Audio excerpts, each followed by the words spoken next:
सबसे पहले सखा जी मैं अपडेट से ही शुरू करूंगा।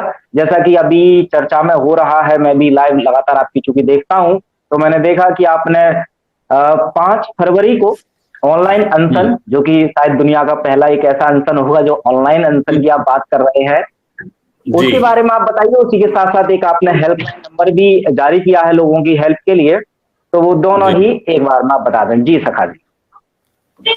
देखिए, हेल्पलाइन नंबर जो जारी किया है उसके पीछे सिर्फ इतना रीजन है कि ये जो पेंडेमिक के नाम पे जो शोर मचाया जा रहा है इस समय, और इसमें जी तरह तरह के लोगों पे नियम और दबाव बनाए जा रहे हैं। जैसे किसी की नौकरी चली जाएगी अगर उसने वैक्सीनेशन नहीं कराया, या इस तरीके की जो चीजें, या सड़क पे मास्क लगा के घूमिए अदरवाइज आपके चालान कटेंगे।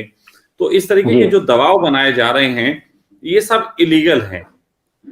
हम्म। निश्चित ही जो पहनना चाहे वो पहने, जो लगवाना चाहे सुई लगवाए, लेकिन जबरदस्ती नहीं की जा सकती। ये बिल्कुल हमारे मूल अधिकारों के खिलाफ है। तो जी ये जो हेल्पलाइन नंबर हमने शुरू किए हैं, तो इसमें 2 नंबर दे रखे हैं, वो आप भी जानते हैं, आप उसको दिखा सकते हैं लोगों को। तो उन दो जी नंबरों पे 24/7 हमारे लोग उपलब्ध रहते हैं।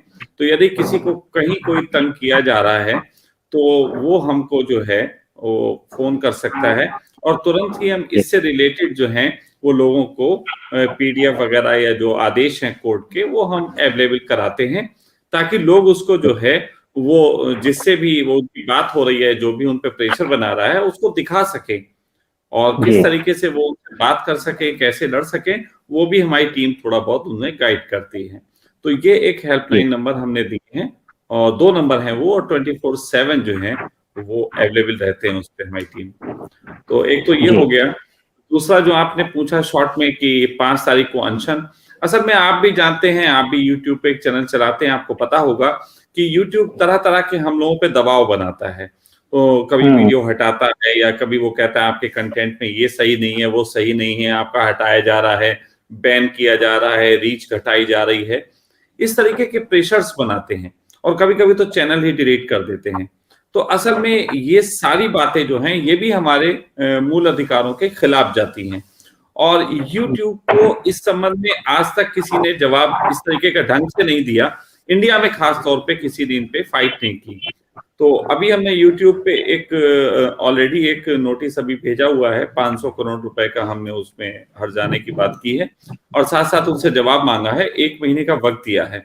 लेकिन उसके जी साथ साथ हम जल्द ही 2-4 दिन के अंदर ही, हमारी टीम लगी हुई है वकीलों की, हम लोग जो है कोर्ट भी जा रहे हैं, और कोर्ट में जाके 10,000 करोड़ के जुर्माने की मांग करेंगे। और ये पूरे भारतवर्ष में जो इन लोगों का एक हवा बनाया हुआ है उसको हटाने की कोशिश करेंगे। तो जी इससे संबंधित सिर्फ लोगों का ध्यान अपनी तरफ आकर्षित करने के लिए ही नहीं, लोगों को ये बताने के लिए कि नए नए ढंग हैं लड़ाई के आज के दौर में, है ना?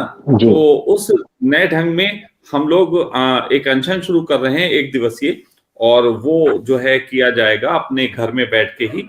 और क्योंकि ये पेंडेमिक से जुड़ा मामला नहीं है, इसलिए ऑल इंडिया के जितने भी जो पत्रकार जो हैं, या जो भी मीडिया हाउसेस हैं, चाहे वो इलेक्ट्रॉनिक हो चाहे वो प्रिंट मीडिया हो, तो उन सबको भी जी हम मेल कर रहे हैं, और मेल करके उनको बताने की कोशिश की इस तरीके का ये है।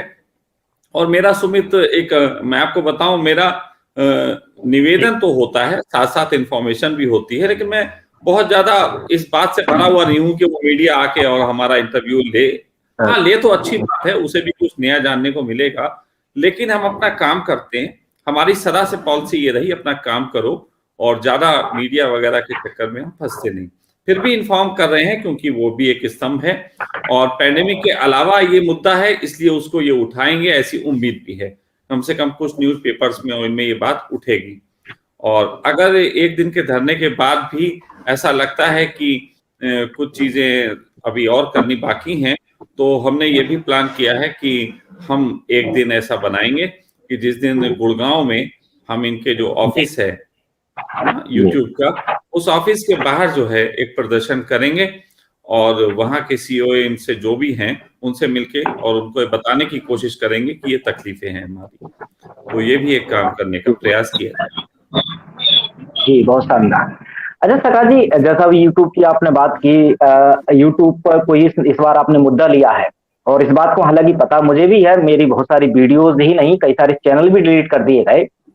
लेकिन क्या ये डायरेक्टली सच में यूट्यूब में का ही इसमें हाथ है, या फिर यूट्यूब केवल एक वो जो पॉलिसी उन्होंने दे दी है अपनी टीम को, उस पॉलिसी के तहत उनकी टीम वीडियोस को हटा देती है, लेकिन जो नहीं। पॉलिसी इंप्लीमेंट करवा रहे हैं उसके पीछे जो षड्यंत्रकारी हैं, तो उनसे डायरेक्ट संबंध है क्या यूट्यूब का, या फिर हो सकता है कि यूट्यूब का इसमें ज्यादा कसूर ना हो? देखो इस बारे में जब देखो संबंध बताएंगे जी। देखो थोड़ा समझने की बात समझो।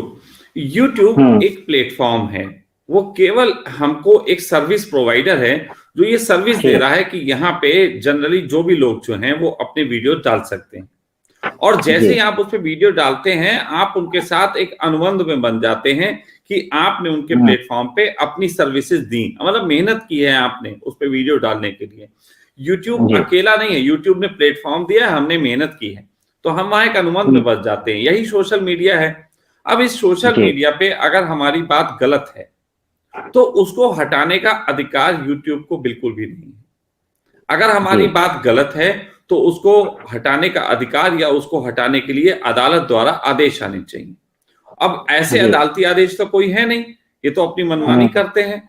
तो अभी जैसे कि षड्यंत्रों की बात होती है, तो उस षड्यंत्रों की बात के तहत जैसे हम लोग कहते हैं कि ये इतना बड़ा एक षड्यंत्र है कि जिसमें पूरी दुनिया को गुलाम बनाया जा रहा है, तो बड़े बड़े टूल्स का इस्तेमाल हो रहा है, उसमें यूट्यूब भी शामिल है, उसमें सोशल मीडिया के और प्लेटफॉर्म फेसबुक के वगैरह सभी शामिल हैं, और इन पे एक दबाव बनाया जाता है। अब देखिए कोविड के संबंध में नीचे इंफॉर्मेशन लिखे आती है, आप कोविड शब्द इस्तेमाल कर लिए, नीचे आ जाएगा कि आपने इसका इस्तेमाल किया और ये गलत है। आखिर ये सब क्यों, कौन कहता है? जैसे मैंने एक शब्द बोल दिया था WHO के खिलाफ कि WHO जो है वो ये गलत चीजें कह रहा है, तो ऐसी बात कहते हुए YouTube ने और फेसबुक से हमारे वीडियो हटाए गए कि आप ये उनको गलत नहीं कह सकते। क्यों नहीं कह सकते? ये क्या गॉड है?